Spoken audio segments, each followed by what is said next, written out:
1000 रुपैयाँ कमाइ छ भने 1000 रुपैयाँमा 500 रुपैयाँ चाहिँ हामीले नहुने दैनिक आवश्यकता, औषधि, फी, ड्रेस, लत्ता कपडा इत्यादिमा खर्च गर्न सकिनेछ।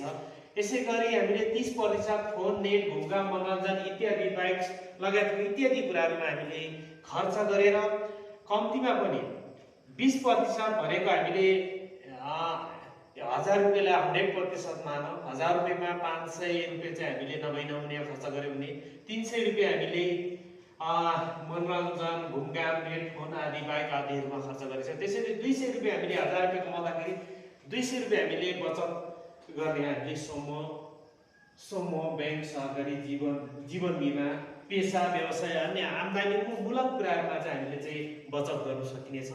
र अब हामीले यसरी हामीले कम्तीमा पनि 20% हामीले बचत गर्न सक्यौँ भने हामीलाई असहज हुनेछ। हामीले यहाँले देखिरहेको भाग छ, यो 30% मनोरञ्जन आदि इत्यादि, नेट, फोन आदिमा चाहिँ खर्च गर्ने भन्ने खालको कुरा छ। 30मा चाहिँ हामीले 50% खर्च गऱ्यौँ भने हाम्रो बचत चाहिँ शून्य हुन्छ।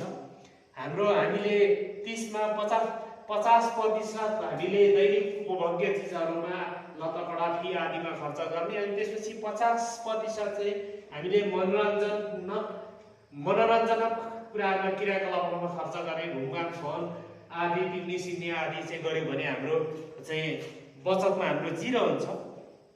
हामीले बचत गर्न सक्दैनौँ। जब हामी बचत गर्न सक्दैनौँ हामी असुरक्षित हुन्छौँ।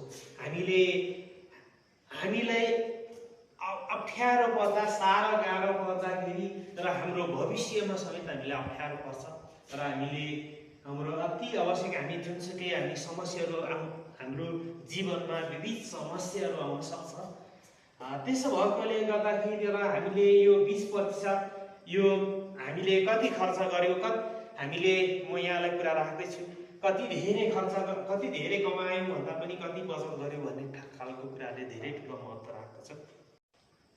हामीले जति पनि कमाउँछ हामीले खर्च गर्ने ठाउँहरू त धेरै हुन्छ। जति कमाउँछ हामीले खर्च गर्ने कुराहरू त धेरै हुन्छ र हामी विशेष गरेर मनोरञ्जनात्मक कुराहरूमा खर्च गरिराखेको हुन्छ। धेरैभन्दा धेरै हामी मनोरञ्जनात्मक कुराहरूलाई चाहिँ हामीले चाहिँ कम गर्दै लैजानु पर्ने हुन्छ। जुन विलासिताको कुरालाई हामीले कम गर्दै लैजानु पर्ने हुन्छ र हामीले अति आवश्यक नहुने कुराहरूमा पनि आवश्यक मात्रामा हामीले चाहिँ खर्च गर्नुपर्ने हुन्छ। आम्दानीको स्रोत एकै नासको हुँदैन। तपाईँ हामी सबैको आम्दानीको स्रोत एकै नासको हुँदैन। सबैको भिन्नै खाले आम्दानीको स्रोत हुन्छ।